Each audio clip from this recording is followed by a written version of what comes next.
نماز کی ہر رکعتیں ماننے کا حکم دیا کہ جیسے جیسے اس کی زندگی میں ہدایت آئے گی، وہ جیسے جیسے سیدھے راستے پر آئے گا تو اس کی زندگی میں اللہ کے احکامات کی پابندیاں اس طرح آئیں گی اور خدا کی نافرمانیوں سے وہ بچے گا۔ اس لیے یہ دعا ایک عام مسلمان کو مانگنے کا حکم دیا، یہ عبادت گزار اس کو بھی مانگنے کا حکم دیا، ایک عالم کو بھی مانگنے کا حکم دیا، ایک علامہ اور اللہ کے ولی ہے تو اسے بھی مانگنے کا حکم دیا، صحابہ کو بھی مانگنے کا حکم دیا کہ سب نے پڑھا نا اہدنا الصراط المستقیم صراط الذین انعمت علیہم۔ تو گویا کہ اللہ تعالیٰ کے یہاں ہدایت ایک بہت اونچی چیز ہے۔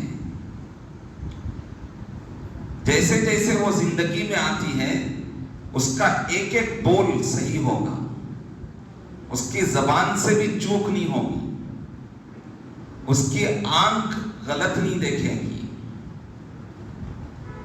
غلط دیکھنا تو دور کی بات ہے، لایانی بھی نہیں دیکھے گا۔ دیکھتا نا آدمی یہ کئی کو بنا کر ہی اس کا کیا فائدہ ہے، یہ کیا چیز ہے، وہ سمجھتا ہے کہ میری نگاہ اس اتنے دیکھنے میں بھی ضائع نہ ہو، میرا بول غلط بولنا تو دور کی بات ہے، یہ کیا چیز ہے اتنی بھی نہیں بولے گا، کیوں زبان سے بولے گا تو اچھی بات بولے گا، اللہ کا ذکر کرے گا، یعنی اس کا ایک ایک نقل و حرکت جو ہے وہ کیا ہوگی، اللہ کے حکم میں اور نبی کی سنت میں ہو۔ اب ہم اس کو دیکھیں، میری زندگی میں کوئی ایک ایسا دن گزرا ہے یا کوئی ایک ایسا گھنٹہ یا کچھ لمحے جس میں میرے دل کا یقین صرف اللہ کی طرف ہو اور اللہ کے احکامات میں کامیابی کا یقین، نبی کی سنتوں میں کامیابی کا یقین، اور پھر میرا عزو ایک ایک خدا کی اطاعت میں ہو۔ اب دیکھتا جائے کتنے دن اور کتنے مہینے اور کتنے سال میرے آنکھ سے کتنی چوک ہوتی ہے، زبان سے کتنی چوک ہو رہی ہے، یعنی ہدایت پر آنے والا جیسے بولو نا اس کی آنکھ سے 1 سیکنڈ کی چوک نہیں ہوگی، زبان سے 1 سیکنڈ کی چوک نہیں ہوگی، دل و دماغ سے غلط نہیں سوچے گا، ہاتھ و پیر سے تھوڑی سی بھی غلطی نہیں ہو۔ تو یہ ہوتا ہے ہدایت کی انتہا ہوتی ہے، جو حضرات صحابہ رضی اللہ اجمعین نے کر کے دکھایا، جن کو اللہ تعالیٰ نے خود دنیا ہی میں فرمایا کہ رضی اللہ عنہم ورضوا عنہ، کہ اللہ تعالیٰ نے دنیا میں اعلان کر دیا کہ اللہ تعالیٰ ان سے راضی اور خوش ہو گئے۔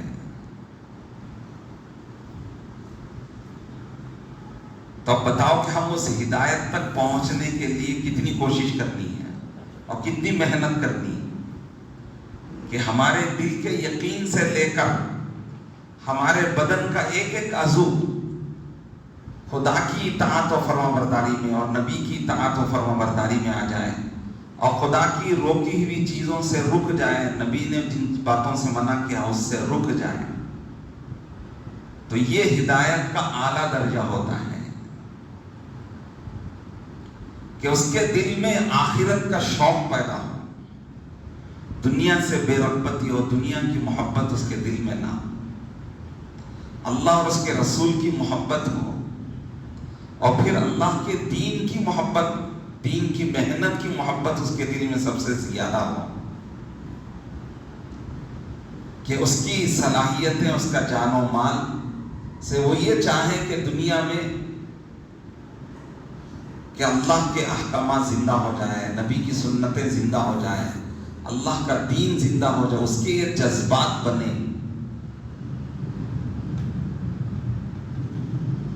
اس کے یہ جذبات بنے کہ دنیا کی، یہ نہیں کہ دنیا کے لیے آدمی یہ کرے،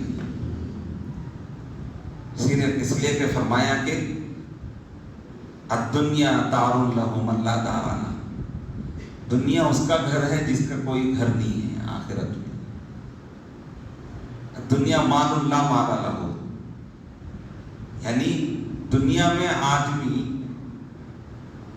جس نے دنیا کو گھر بنا لیا اس کے لیے کوئی گھر نہیں، اور جس نے مال جمع کیا اس کا کوئی اور مال نہیں ہے، دنیا کے لیے جو جمع کرتا ہے مال۔ اور فرمایا کہ یجمع من لا عقل لہ، مال وہ جمع کرتا ہے جسے عقل نہیں ہوتی ہے۔ کیوں؟ اس لیے کہ چھوڑ کے جانے ہیں، اور یہاں جو کچھ بناتا ہے وہ بھی چھوڑ کے جائے گا، مال جمع کرے گا وہ بھی چھوڑ کے جائے گا، یہاں مال سے جتنی چیزیں خریدے گا وہ سب چھوڑ کے جائے گا۔ تو فرمایا کہ یجمع من لا عقل لہ، دنیا وہ جمع کرتا ہے جسے عقل نہیں ہوتی۔ اس لیے کہ اللہ کے نبی صلی اللہ علیہ وسلم نے کیا فرمایا؟ الکیس من دان نفسہ وعمل لما بعد الموت، عقل مند ہوشیار وہ ہیں جو مرنے کے بعد کی تیاری کریں، کہ مرنے کے بعد اسے کیا چیزیں کام آئیں گی، کون سی چیزیں اسے کام آنے والی ہیں۔ جی اس لیے فرمایا کہ اپنا مزاج ایمانی مزاج بنائیں۔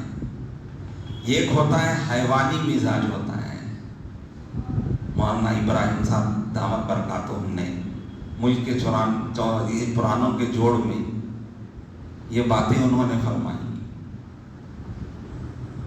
الدنیا دار من لا دار لہ، کہ مال من لا مال لہ، اور یجمع من لا عقل لہ۔ اور پھر فرمایا کہ ایک ہوتا ہے حیوانی مزاج، ایک ہوتا ہے شیطانی مزاج، ایک ہوتا ہے ایمانی مزاج۔ حیوانی مزاج کیا ہوتا ہے؟ کھاؤ پیو، لڑو جھگڑو، خواہشات پورے کرو، یہ کس کا مزاج ہے؟ حیوانی مزاج، جانوروں کا مزاج ہوتا ہے، کھاؤ پیو اور لڑو اور کیا کرو؟ خواہشات پورے کر کے چلے جاؤ۔ تو فرمایا کہ یہ حیوانی مزاج ہوتا ہے، کہ مقصد کیا ہے؟ کھانا پینا، اس کے لیے جھگڑنا اور خواہشات پورے کرنا۔ اور ایک فرمایا کہ ایک شیطانی مزاج ہوتا ہے، شیطانی مزاج یہ ہے کہ نہ سیدھے راستے پر نہ خود چلنا، نہ دوسروں کو چلنے دینا، خود بھی سیدھے راستے پر چلنا نہیں، طے کر لینا مجھے تو نہیں کرنا ہے، مجھے یہ اچھے کام تو کرنا نہیں ہے، اور دوسروں کو بھی کرنے نہیں دینا، مجھے نماز نہیں پڑھنا ہے، دوسرے کو بھی نماز کو جانے نہیں دینا، ہاں مجھے بھی سنت پہ چلنا نہیں ہے، دوسرے کو بھی چلنے نہیں دینا۔ تو فرمایا کہ شیطانی مزاج ہوتا ہے۔ شیطان تو یہی کیا تھا جی، خدا کی بات نہیں مانی، نافرمانی کی، اور پھر وہ دنیا میں چاہتا ہے کہ کوئی بھی خدا کی بات کو نہ مانے، سب خدا کی نافرمانی کرے، اس کے لیے وہ محنت کرتا ہے، کوشش کرتا ہے۔ فرمایا کہ یہ شیطانی مزاج ہوتا ہے کہ خود بھی سیدھے راستے پر نہیں چلے گا، خود بھی اچھے کام نہیں کرے گا، اور دوسروں کو بھی کرنے نہیں دے گا۔ ایمانی فرمایا تیسرا جو ہے ایمانی مزاج ہے۔ ایمانی مزاج کیا ہے؟ اطاعت و فرما برداری پر آنا، اور سب کو اطاعت و فرما برداری پر لانا، یہ ایمانی مزاج ہوتا ہے۔ کہ ایمانی مزاج صحابہ رضی اللہ تجمعین کے اندر اللہ کے پیارے نبی صلی اللہ علیہ وسلم نے محنت کر کے اس مزاج کو پیدا کیا تھا کہ یہ ایمانی مزاج تھا کہ خود اللہ کی اطاعت و فرما برداری کریں گے، ہر حال میں، اور نبی کی اطاعت و فرما برداری کریں گے، اور پھر اس کی کوشش کریں گے کہ ہر انسان کی زندگی میں یہ صفت پیدا ہو جائے، ہر انسان اللہ کی اطاعت کرنے والا ہو، اللہ کے حکموں پر چلنے والا بن جائے، اللہ کی نافرمانی سے بچنے والا بنے، ہر انسان نبی کی اطاعت کرنے والا بنے اور نبی کی سنتوں کے خلاف چلنے سے بچے۔ فرمایا کہ یہ ایمانی مزاج ہے۔ تو اس لیے فرمایا کہ ہمارے اپنے اندر یہ مزاج پیدا کرنا، ایمانی مزاج پیدا کرنا، کہ ہمارے جذبہ اور شوق اور مزاج یہ اطاعت کا ہو جائے، اطاعت و فرمانبرداری کا ہو، کہ اس کے لیے اطاعت و فرمانبرداری کے لیے کہ علم اور ذکر فرمایا کہ اور علم اور ذکر ہو، کہ علم کے ذریعے سے آدمی خدا کے احکامات کو معلوم کرے گا، نبی کی تعلیمات کو، سنتوں کو معلوم کرے گا، اور پھر اللہ کی یاد ہوگی تو پھر وہ پورا کرے گا اس کو۔ اسے ذکر کہتے ہیں کہ آدمی کے اندر علم ہوگا تو وہ جہالت سے باہر آئے گا۔ جہالت یہ ہے کہ وہ جانتا نہیں ہے، نہ خدا کو جانتا ہے، نہ خدا کی عظمت اس کے دل میں ہے، نہ نبی کو جانتا ہے، نہ نبی کی عظمت و تعظیم کو جانتا ہے۔ جہالت یہ ہے کہ نہ اللہ کے احکامات کو جانتا ہے کہ اللہ نے کن باتوں کو کرنے کا حکم دیا نہیں جانتا ہے، اور کن باتوں سے اللہ نے منع کیا اسے نہیں جانتا، جہالت ہے۔ اور نبی نے کیا تعلیمات دی ہیں، کیا طریقہ سکھایا زندگی گزارنے کا، اسے نہیں جانتا ہے، اور کن باتوں سے نبی نے کون سے طریقوں سے منع کیا ہے اسے نہیں جانتا، تو یہ جہالت ہے۔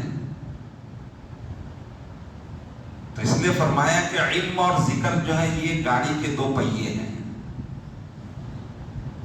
جس کے اندر علم آتا ہے تو اس کے اندر جہالت نہیں ہوتی ہے، اور پھر جس کے اندر ذکر آتا ہے تو اس کے اندر غفلت نہیں ہوتی ہے۔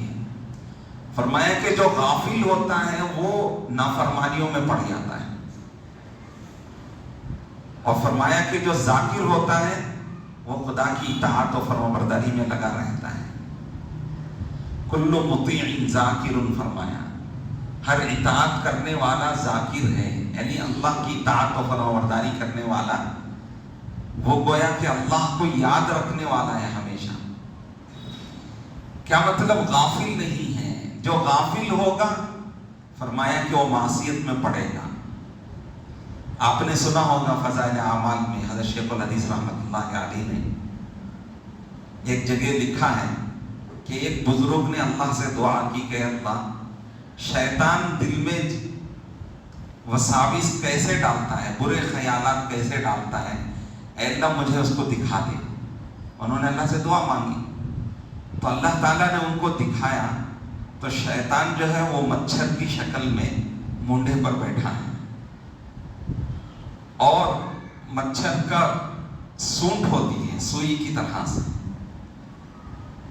کہتے ہیں کہ وہ شیطان مچھر کی شکل میں مونڈے پر بیٹھا ہے، جب بندے کو اللہ کے ذکر میں دیکھتا ہے تو پیچھے ہٹ جاتا ہے، اور جب وہ غافل ہوتا ہے، اللہ کا ذکر نہیں کرتا ہے، تو فرمایا کہ وہ سوٹ کی طرح سے سوئی کو لے جا کے دل میں چبوتا ہے، اور چبو کے جو ہے جیسے انجیکشن سے دوائی، ڈاکٹر صاحب دوائی چڑھاتے ہیں، تو اس طرح سے وہ اپنے گویا کے سون اور اس کی سوئی کی طرح لے جا کے دل میں چبو کے وسوسے بھرتا رہتا ہے، برے خیالات ڈالتا رہتا ہے، غلط کاموں کا حکم کرتا رہتا ہے، اور پھر جب وہ اللہ کا ذکر کرنے لگتا ہے تو پیچھے ہٹ جاتا ہے، پیچھے ہٹ جاتا ہے۔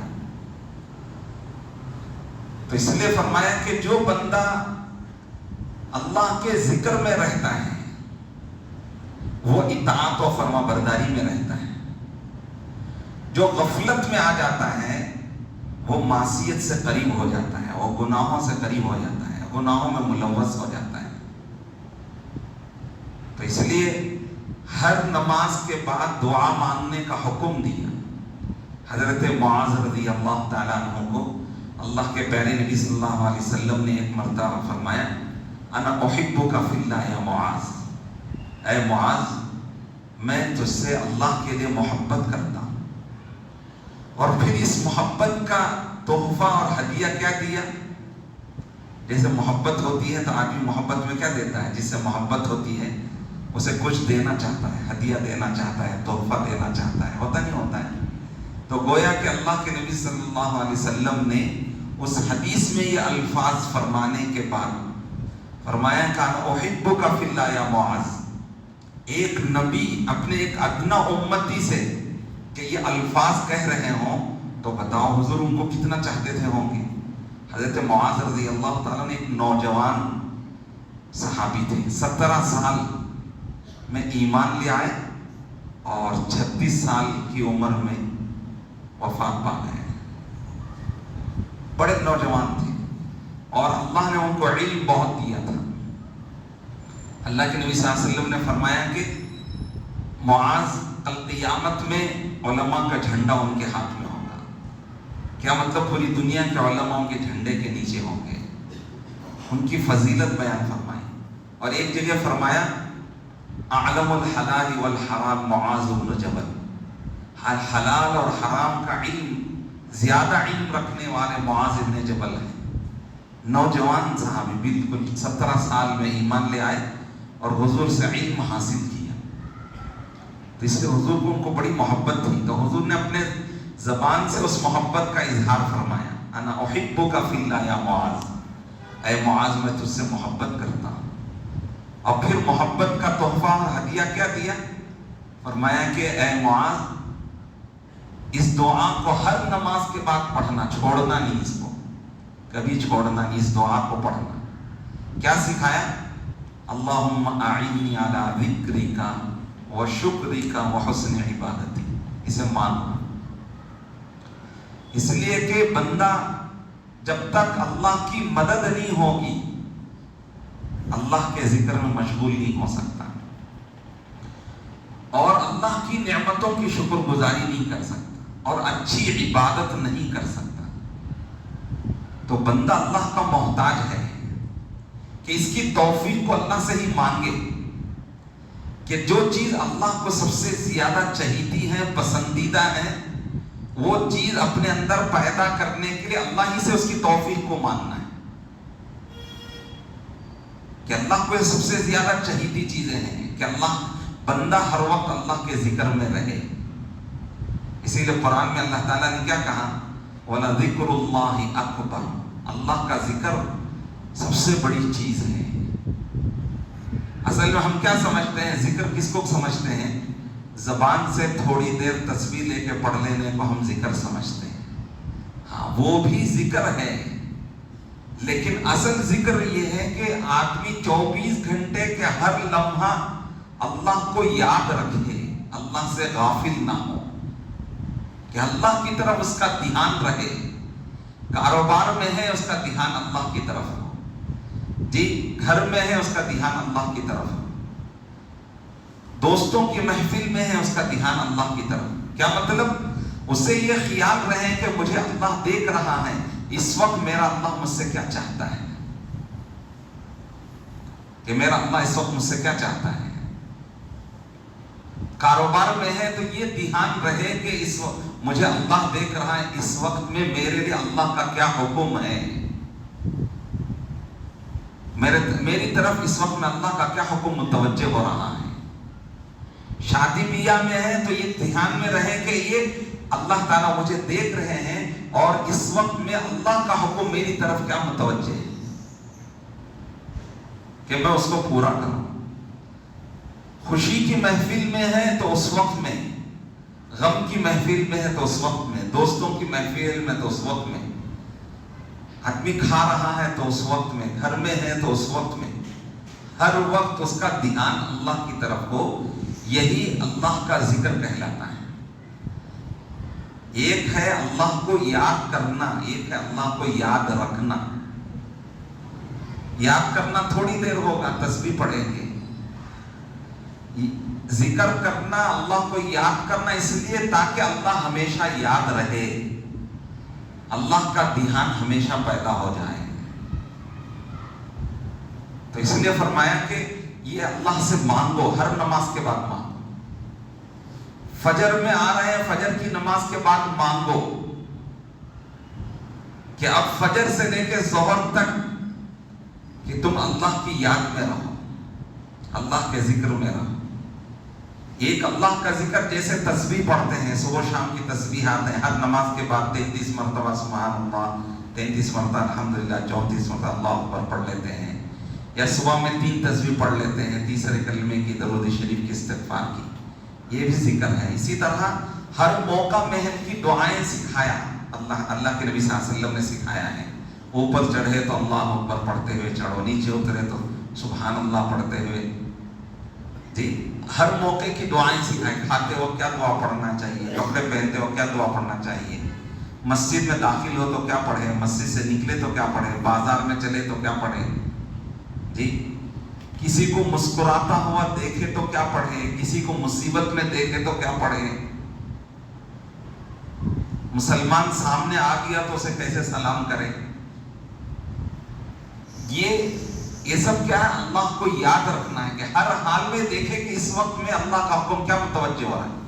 ہم کسی کو مسکراتا ہوا دیکھ رہے ہیں تو اس وقت میں اللہ نے کیا ہم کو تعلیم دی، اللہ کے نبی نے کیا تعلیم دی ہے کہ کہو کہ اضحک اللہ سنک، اللہ تم کو ہمیشہ خوش رکھے۔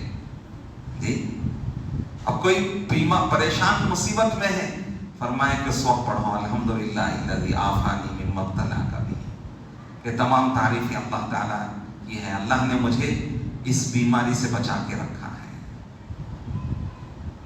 جی کسی نے آپ کو کچھ دیا تو اسے دعا دو، جزاک اللہ کہو۔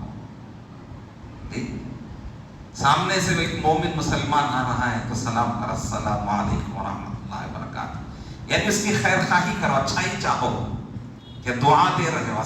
سلام کیا ہے؟ دعا دینا ہے۔ اللہ کی رحمت سلامتی تم پر ہو، اللہ کی رحمتیں تم پر برسے، اللہ کی برکتیں تم پر ہو۔ تو یہ ہے اللہ کا ذکر، اس کو کہتے ہیں کہ اللہ کا ذکر آدمی کو اللہ کے احکامات پر کھڑا کرے گا۔ آدمی پر اللہ کے احکامات آتے رہتے ہیں، ہر لمحہ آتے رہتے ہیں۔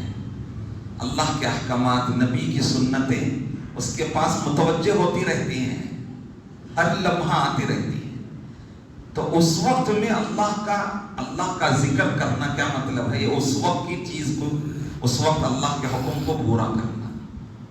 اس لیے فرمایا کہ کلو ذاکر مطیع یا کلو مطیع ذاکر، فرمایا کہ ہر اطاعت کرنے والا وہ ذاکر ہے۔ کیا مطلب؟ ہر حال میں اللہ اور اس کے رسول کی اطاعت کرنے والا وہ ذاکر ہوتا ہے، یعنی وہ اللہ کو یاد رکھنے والا ہے۔ تو فرمایا کہ جو اللہ کو یاد رکھتا ہے وہ اللہ کی اطاعت و فرما برداری میں لگا رہتا ہے۔ جو غافل ہو جاتا ہے وہ نافرمانیوں و گناہوں میں پڑ جاتا ہے۔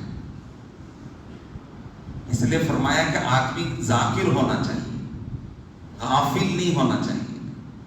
غفلت آئے گی تو آدمی خدا سے دور ہو جاتا ہے، خدا کے احکامات سے دور ہو جاتا ہے، نبی سے دور ہو جاتا ہے، نبی کی سنتوں سے دور ہو جاتا ہے، پھر گناہوں میں مبتلا ہو جاتا ہے۔ تو ذکر یہ ہے جب اللہ سے مانگا جا رہا ہے ہر نماز کی وجہ سے۔ میں نے بتایا فجر میں آیا دعا مانگو، ظہر میں آیا پھر دعا مانگو۔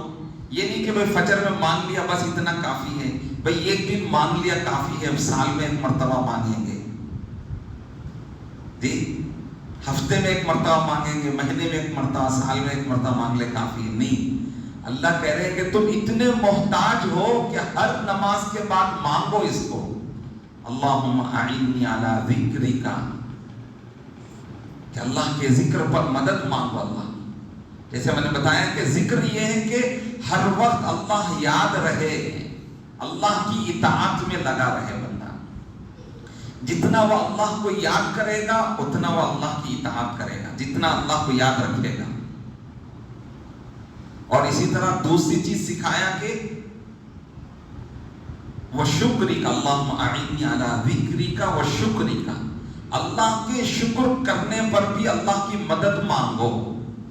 کیوں؟ اس لیے کہ بندے پر ہر لمحہ اللہ کی نعمتیں اس کے پاس آتی رہتی ہیں، ہر لمحہ اس کی نعمتیں ہیں۔ اس کی نعمتوں سے بندہ کوئی لمحہ خالی نہیں ہے. کھانے پینے کی نعمتیں ہوں جی، اوڑھنے بچھونے کی نعمتیں ہوں، سواری کی ہوں، گھر مکان کی ہوں، رشتہ داری کی ہو، خود اب اس کی اپنی ذات کی ہے. آنکھ کی نعمت، آنکھ صحیح سالم دیکھ رہی ہے. کتنے لوگ ہیں کہ ان کی بینائی دیکھتے دیکھتے ایک دم ختم ہو جاتی ہے. کتنے لوگ ہیں کہ دیکھتے دیکھتے دانت کمزور پڑ کے گر جاتے ہیں. ارے ہوتا نہیں ہوتا ہے. تو یہ گویا کہ آنکھ کا لمحہ بلمحہ دن بدن صحیح سالم ہونا، اس پر شکر ادا کرے. آدمی نعمتیں کھا رہا ہے، یہ آسانی سے ہضم ہو رہی ہیں اور پھر آسانی سے باہر نکل رہی ہیں، تو کتنی بڑی نعمت ہے. تو اس لیے استنجا بیت الخلا کو جاتا ہے تو آتے ہی اس پر اللہ کا شکر ادا کرتا ہے. جیسے کھانے پر اللہ کا شکر ادا کر رہا ہے، الحمدللہ الذی اطعمنا وسقانا وجعلنا مسلمین، تمام تعریفیں اس اللہ کے لیے ہیں جس نے مجھے کھلایا پلایا، مسلمانوں میں پیدا کیا. یہ اللہ کا شکر ادا کر رہا ہے. ایسے ہی استنجا بیت الخلا کو جا کے آ کے کہتا ہے غفرانا الحمدللہ الذی اذھب عنی العذاب وعافانی. غفرانا، یہ علماء کہتے ہیں کہ اے اللہ معافی مانگتا ہوں میں. غفرانک، اے اللہ میں تجھ سے معافی مانگتا ہوں. کس چیز کی معافی؟ اتنی دیر تیرے ذکر سے میں خاموش رہا. جتنی دیر وہاں تو ذکر نہیں کر سکتے بیت الخلا میں، تو اتنی غفلت پر بھی معافی مانگی جا رہی ہے. تو کیا سکھایا ہم؟ بول کیا سکھایا؟ غفرانک، اے اللہ میں تجھ سے معافی مانگتا ہوں. یہ معافی کس چیز کی ہے؟ تو علماء کہتے ہیں جتنی دیر اندر بیٹھا رہا، اتنی دیر اللہ کا ذکر سے خاموش رہا، تو یہ معافی مانگ رہا ہے کہ اللہ مجھے معاف کر دے، اتنی دیر میں تیرے ذکر سے خاموش رہا، غفلت میں رہا، معاف کر دے. پھر اس نعمت پر شکر گزاری کر رہا ہے کہ اللہ تو نے عافیت سے پیشاب کو نکال دیا. اللہ نہ کرے سب کو صحت، تندرستی، عافیت نصیب فرمائے. پیشاب رک جائے تو کیا ہوگا؟ جیسا کسی بادشاہ کے پاس ایک اللہ والے آئے تو ان بادشاہ نے کہا کہ مجھے تھوڑی نصیحت کرو. تو انہوں نے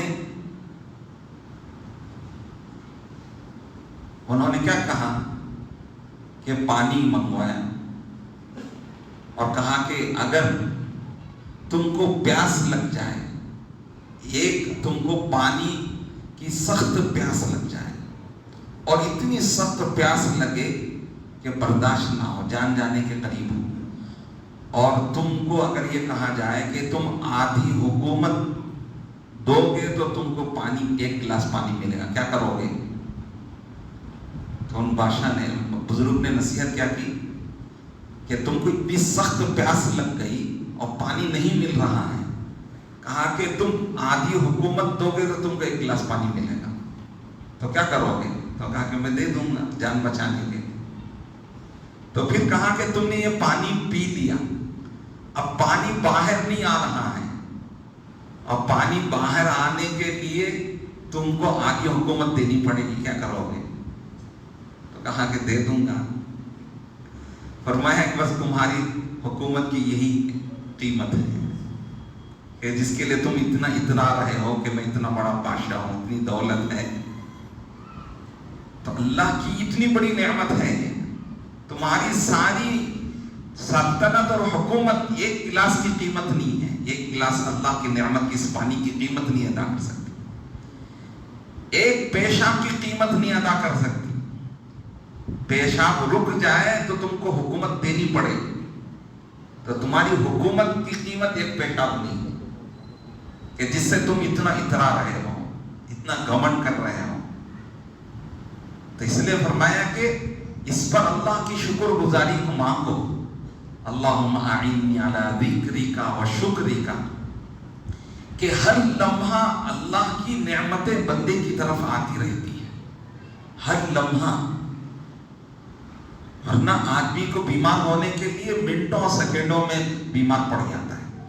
آدمی سمجھنا چاہیے ہر لمحہ جو اسے صحت مل رہی ہے اللہ کی نعمت سے مل رہی ہے، ہر لمحہ اس کی آنکھ صحیح سالم دیکھ رہی ہے اللہ کی نعمت ہر لمحہ بڑھ رہی ہے، اس کی زبان صحیح سالم بول رہی ہے تو ہر لمحہ اس کی نعمت بڑھتی جا رہی ہے۔ اس لیے کہ اللہ تعالیٰ زبان کو روک دے، بولنے نہ دے، کیا کرے گا؟ اور ایک بزرگ نے ایک جگہ لکھا ہے، ایک بہت بڑے آدمی، بہت بڑے کروڑ پتی آدمی ہے، لیکن دن رات میں اس کو دیکھا کہ وہ سوتے نہیں ہیں، کرسی پر بیٹھے بیٹھے ہی ساری رات اونگتے رہتے ہیں۔ تو ان بزرگ نے ان سے پوچھا کہ بھائی تم کیوں نہیں سوتے؟ بستر اتنا بہترین ہے، اللہ نے سب کچھ دیا ہے، بہترین بستر ہے، محل ہے اور کمرہ ہے اور سب کچھ ہے، تم چیئر پہ بیٹھے بیٹھے پوری رات گزارتے۔ تو وہ رو کر کہنے لگے کہ اللہ نے مجھ سے ایک نعمت لے لی ہے، وہ یہ ہے کہ میں لیٹتا ہوں تو پیٹ کے کھانا پورا واپس آ جاتا ہے۔ اللہ نے کیسے بریک لگایا ہے، آپ کھانا کھا کے بھی لیٹو تو آنے نہیں دیتا ہے، اللہ نے بریک لگا کے رکھا ہے۔ فرمایا کہ ان کا وہ بریک فیل ہو گیا، تو کہتے ہیں وہ لیٹتے ہیں تو واپس آ جاتا ہے، کھانا پانی جو بھی پیٹ میں ہوتا ہے وہ رکتا نہیں ہے، واپس آ جاتا ہے، منہ میں آ جاتا ہے۔ اس لیے میں نہیں سو سکتا ہوں، بس بیٹھے رہتا ہوں، بیٹھ کر ہی نیند پوری کر لیتا ہوں۔ بولو کتنی بڑی نعمت ہے اللہ کی۔ تو اس لیے فرمایا کہ اس کی شکر گزاری کو مانگو اللہ سے، اللہم اعنی علی ذکرک و شکرک، اے اللہ تو میری مدد فرما کہ میں تیرے شکر گزاری کروں، کہ اللہ کے احکامات وہ اللہ کے ذکر کے ساتھ ہیں، اس کی اطاعت و فرمانبرداری اللہ کے ذکر کے ساتھ ہے، کہ اللہ کی یاد رہتی ہے تو اللہ کی اطاعت و فرمانبرداری کرے گا، اس کے حکموں پر چلے گا، اور اللہ کی نعمتوں کے ساتھ شکر گزاری ہے کہ اس کی اللہ کی نعمتیں اس کے پاس اس وقت تک باقی رہیں گی جب یہ شکر گزاری کرتا رہے گا۔ اور اللہ تعالیٰ کو حسن عبادت پسند ہے، جیسے آدمی کو حسن طعام پسند ہے نا، اچھا کھانا پسند ہے، حسن لباس، اچھے کپڑے پسند ہے، اچھا گھر پسند ہے، اچھی سواری پسند ہے، اللہ کو حسن عبادت پسند ہے، عبادت میں اچھی سے اچھی عبادت کی جائے، تو اس کے لیے اللہ سے مدد مانگو کہ ہماری عبادت اچھی ہو جائے۔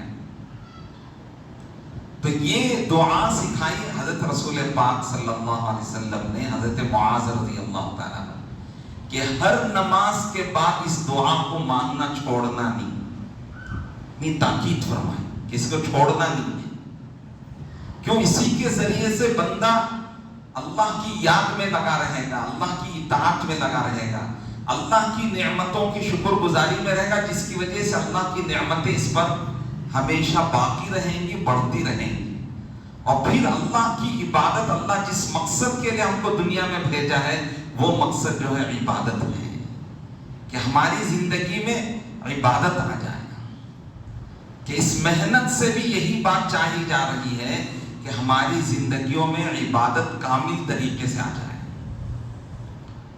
دعوت کی محنت جو ہے وہ اللہ کے دین کو زندگیوں میں لانے کے لیے، محنت برائے محنت نہیں ہے۔ اسی لیے حضرت نے فرمایا کہ دیکھو ایک طریقہ کار ہے اور ایک ہے مقصد کار۔ کار کہتے ہیں کام کو، طریقہ کار کے معنی کام کا طریقہ، مقصد کار کے معنی کام کا مقصد، کہ مقصد کیا ہے۔ یہ دو چیزیں ہیں، اس وقت حضرت نے فرمایا دو چیزیں۔ آج ہم نے طریقہ کار کو ہی مقصد سمجھ کر بیٹھ گئے۔ مثال دی، دیکھو کسان زمین پر محنت کرتا ہے تو ایک طریقہ کار ہے اس کا، یہ طریقہ کار بدلتا رہتا ہے، مختلف طریقے ہو سکتے ہیں اس کے، لیکن مقصد ایک ہوگا۔ زمین مقصد جو ہے، زمین پر محنت کرنے کا مقصد کیا ہے؟ اناج لینا۔ طریقہ کار کیا ہے؟ پہلے زمانے میں بیلوں کے ذریعے سے نہ کرتے تھے، بیل نہ کرتے تھے. پھر اس کے بعد کیا ہو گیا؟ ٹریکٹر آ گیا. اب تم ٹریکٹر سے نہ کرو یا بیلوں سے نہ کرو تو کوئی فرق ہے؟ تو یہ طریقہ کار ہے، ایک کام کا طریقہ ہے. اب آدمی اسی میں الجھ کے رہ جائے، نہیں بھائی بیلوں سے طریقہ جو ہے وہ صحیح ہے، ٹریکٹر کا طریقہ غلط ہے، اگر وہ غلط کیا کہیں گے اس کو؟ اسے کرنا چاہیے، اسے نہیں کرنا چاہیے. اسے سمجھائیں گے بھائی طریقہ کار مختلف ہو سکتا ہے، مقصد پہ نگاہ ہونا چاہیے. کیا ہونا چاہیے؟ مقصد پر نگاہ ہونا چاہیے. علاج، بیماری میں طریقہ علاج الگ الگ ہو سکتے ہیں. آپ حکیموں کے پاس جائیں گے تو ان کا طریقہ الگ ہوگا، ڈاکٹروں کے پاس جائیں گے تو ان کا طریقہ الگ ہوتا ہے. اب ہومیوپیتھک ہے، آیوریدک ہے، پتہ نہیں کیا کیا بہت سے طریقے آ گئے ہیں. لیکن مقصد کیا ہے؟ بیماری ختم ہو کے صحت ملنا ہے، صحت ملنا مقصد ہوتا ہے. طریقہ کار الگ الگ ہو سکتا ہے. اس طرح سے طریقہ کار کو ہی آدمی اصل سمجھ کے بیٹھ جائے گا تو یہ اس کی غلط فہمی ہے. مقصد جو ہے، کام کا مقصد، اس پر نگاہ ہونا چاہیے. جیسے بتایا کہ آدمی کو صحت اصل چیز ہے، صحت حاصل کرے. اسی طرح زمین سے اناج ملنا یہ اصل ہے، مقصد ہے. ایسے ہی محنت سے دین زندگی میں آنا مقصد ہے. یہ نہیں کہ آدمی یہ سوچ کے خالی چلے لگا رہا ہے، 4 مہینے لگا رہا ہے، لیکن اس کی زندگی میں دین نہیں آ رہا ہے، تو فرمایا کہ یہ بیکار ہے. تو یہ طریقہ کار تو اس نے ایک مقصد بنا لیا ہے نہیں، بلکہ اس کی زندگی میں مقصد زندگی کیا ہے؟ اس کے اندر اطاعت بڑھ رہی ہو، دن بدن اس کے اندر اللہ اور اس کے رسول کی اطاعت کا جذبہ بڑھ رہا ہو، دن بدن اس کے اندر نفسانی خواہشات کی اطاعت، نفس کی اطاعت ہے، جی چاہی کی اطاعت ہے، من چاہی کی اطاعت ہے. آدمی جی چاہی کو چلنا چاہتا ہے، جی چاہی کو اور من چاہی پر چلنا چاہتا ہے. فرمایا کہ یہ ختم ہو رہا ہو اور اس کے اندر اطاعت کا جذبہ پیدا ہو رہا ہو. تو یہ کام کا مقصد ہے کہ ہماری زندگی میں اس محنت کے ذریعے سے اللہ کی اطاعت کا جذبہ کتنا پیدا ہو. ہم دکان پر ہیں، وہاں اللہ اور اس کے رسول کی اطاعت کا جذبہ کتنا ہے. ہم گھر پر ہیں، وہاں اللہ اور اس کے رسول کی اطاعت کا جذبہ کتنا ہے. ہم نماز میں ہیں تو یہاں اللہ کی اطاعت کا جذبہ کتنا ہے. خوشی کے موقع پر ہیں تو وہاں اللہ اور اس کے رسول کی اطاعت کا جذبہ کتنا ہے. غم کی جگہ ہیں، اکیلے میں ہیں، مجمع میں ہیں، جہاں بھی ہیں تو ہماری اللہ اور اس کے رسول کی اطاعت کا جذبہ کتنا بڑھ رہا ہے اور جی چاہی کتنا ختم ہو رہی ہے اس کام میں لگنے کے بعد. اس لیے آج ہم محنت تو کر رہے ہیں، دعوت تو دے رہے ہیں. یہ طریقہ کار ہے دعوت دینا، 4 مہینے لگانا، چلے لگانا، 3 دن لگانا، 2.5 گھنٹے میں جا کے محنت کرنا، یہ سب طریقہ کار ہے. ان سب سے ہم کیا چاہتے ہیں؟ ہماری 24 گھنٹے والی زندگی اطاعت و فرما برداری پر آ جائے. یہ مقصد ہے، مقصد کار ہے، کام کا مقصد یہ. اذان دی جاتی ہے، کس کے لیے اذان دی جاتی ہے؟ بولو کس کے لیے ہے؟ نماز کے لیے. دعوت جو ہے وہ عبادت کے لیے ہوتی ہے. دعوت دینا کس کے لیے؟ عبادت زندہ کرنے کے لیے. تو یہ محنت، دعوت کی محنت سے زندگیوں میں عبادتیں زندہ ہو رہی ہوں اور اللہ کے احکامات آ رہے ہوں، تو فرمایا کہ یہ محنت ہے. اور پھر فرمایا کہ اجتماعی محنت سے دین کی نصرت مقصود ہے اور انفرادی محنت سے استقامت مقصود ہے. انفرادی طور پر آدمی عمل پر جمے تاکہ اس کے اندر استقامت پیدا ہو. انفرادی اعمال کا اہتمام کرے گا تو اس کے اندر استقامت پیدا ہوگی. کہ انفرادی اکیلے میں ہے اور انفرادی اعمال ہے، کیونکہ مجمع میں جو آدمی ہے وہ مجمع کے لحاظ سے کر لیتا ہے، لوگوں کے لحاظ سے کر لیتا ہے. فرمایا کہ اس سے استقامت نہیں پیدا ہوتی آدمی کے اندر. انفرادی اعمال کی اہتمام کرتا ہے تو اس کے اندر استقامت پیدا ہو جاتی. اور اسی طرح اجتماعی محنت سے مل کر یہ چاہا جاتا ہے کہ اللہ کی مدد و نصرتیں آئیں. تو اس لیے اس کا اہتمام کرنا، اجتماعی اعمال کا اور انفرادی اعمال کا اہتمام ہوگا. انفرادی اعمال سے خود اس کی زندگی میں کیا ہوگا؟ استقامت پیدا ہوگی. اور اجتماعی محنت میں جڑ کر محنت کرتا رہے گا وہ، تو اللہ کی مدد و نصرتوں کا مستحق بنے گا. تو اللہ تعالیٰ نے یہ محنت اس لیے عطا فرمائی ہے تاکہ ہماری زندگیوں میں استقامت پیدا ہو، اور اسی طرح سے اللہ کی مدد و نصرتیں آ جائیں.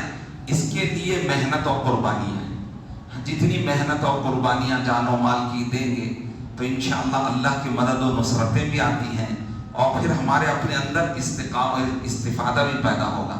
اور ایک جگہ فرمایا، ایک اس میں فرمایا کہ کونوا مصابیح الہدی وینابیع الحکم واحلاس البیع. فرمایا کہ 3 باتیں فرمایا کام کرنے والوں کے لیے کہ اپنے اندر یہ 3 باتیں پیدا کرو. کونوا مصابیح الہدی، کہ ہدایت کے چراغ بنو. ینابیع الحکم، حکمت کے سرچشمے بنو. اور پھر فرمایا کہ واحلاس البیت، گھر کا ٹاٹ بنو. ٹاٹ کسے کہتے ہیں؟ گھر میں پاؤں پوچھنے کے لیے ہوتا نا جی، کیا کہتے ہیں؟ میٹ. آج کے زمانے میں میٹ بولتے ہیں. تو کیا مطلب ہے؟ یعنی اس کام کے ذریعے سے تمہارے اندر تواضع آ رہی ہو، عاجزی پیدا ہو رہی ہو. اس کام کے ذریعے سے یہ نہیں کہ اپنے اندر اکڑ پن اور تکبر اور دوسروں کو ہم حقیر سمجھنے لگے، اپنے آپ کو کچھ سمجھنے لگے. فرمایا کہ نہیں ہونا چاہیے. گھر کے ٹاٹ بنو. جی، سب سے کم قیمت کی چیز ہوتی ہے نا؟ سب سے کم قیمت کی چیز کیا ہوتی ہے؟ ٹاٹ ہوتا ہے. تو آدمی اپنے آپ کو ایسا سمجھے کہ میں سب میں ہلکا ہوں، میں سارے ساتھی میرے سے اچھے ہیں. گھر کی ساری چیزوں میں ٹاٹ ہی اپنے آپ کو سب سے زیادہ کیا ہوتا ہے؟ حقیر ہوتا ہے، کم ہوتا ہے. تو ایسے اپنے آپ کو سمجھنا چاہیے. کونو کے معنی بنو. فرمایا کہ کونو بنو. کیا بنو؟ یہ 3 چیزیں اپنے اندر اپناؤ. کہ عاجزی اور تواضع ہو، کہ تم اپنے ساتھیوں میں سب میں تم اپنے آپ کو کم سمجھو کہ میرے ساتھی سب سے اچھے ہیں، میرے ساتھیوں کے اندر خوبیاں ہیں، ساری کمی اور کمزوری میرے اندر ہے. اور فرمایا کہ وَيَنَابِعَ الْحِكَمْ، حکمت کے سرچشمے بنو. کہ تمہاری زبان سے نکلے تو حکمت کی باتیں نکلے جو لوگوں کو جوڑنے والی، لوگوں کو فائدہ ہو. حکمت کا چشمہ جیسے پانی کا چشمہ ہوتا ہے تو ہر آدمی اس سے فائدہ اٹھاتا ہے. تم بھی ایسے بنو، اپنے اندر خوبیاں پیدا کرو. کیا پیدا کرو؟ حکمت کے سرچشمے بنو. پانی کا سرچشمہ ہوتا ہے تو ہر آدمی اس سے سیراب ہوتا ہے، سب فائدہ اٹھاتے ہیں. ایسے تم اپنے اندر خوبیاں پیدا کرو کہ لوگ تمہارے سے استفادہ کریں، کہ یہ کام کرنے والے کے اندر یہ چیزیں ہونا چاہیے. اور فرمایا کہ کونوا مصابیح الہدی، پہلی نصیحت فرمایا کہ ہدایت کا چراغ بن جاؤ. ہدایت کا چراغ کیا ہے؟ کہ تمہارے ذریعے سے، جیسے چراغ کی صفت ہوتی ہے کہ چراغ سے چراغ جلتا ہے، روشن ہوتا ہے، اور اپنے آپ کو جلا کے لوگوں کو فائدہ پہنچاتا ہے. کہ تم بھی اس طرح سے ہدایت کے لیے اپنے آپ کو کھلا دو کہ تمہارے ذریعے سے لوگوں کو ہدایت کا نور ملے. چراغ اپنے آپ کو جلاتا ہے، جلا کے دوسروں کو کیا کرتا ہے؟ فائدہ پہنچاتا ہے. کیا کرتا ہے؟ دوسروں کو فائدہ پہنچاتا ہے. تو فرمایا کہ کونوا مصابیح الہدی، تم ہدایت کے چراغ بن جاؤ. کہ اپنے آپ کو کھلاؤ، اپنے آپ کو محنت میں لگاؤ، تھکاؤ، تاکہ تم چراغ کی طرح دوسروں کو، جسے دوسروں کو روشنی ملتی ہے، اس طرح تمہارے ذریعے سے دوسروں کو ہدایت مل جائے. تم ہدایت کے چراغ بن جاؤ. تو بنیں گے انشاءاللہ. تو کب بنیں گے؟ ہاں جب اللہ کے راستے میں 4 مہینے لگائیں گے تو اللہ تعالیٰ جو ہے وہ ہدایت کا چراغ بھی بنائیں گے، حکمت کا چشمہ بھی بنائیں گے.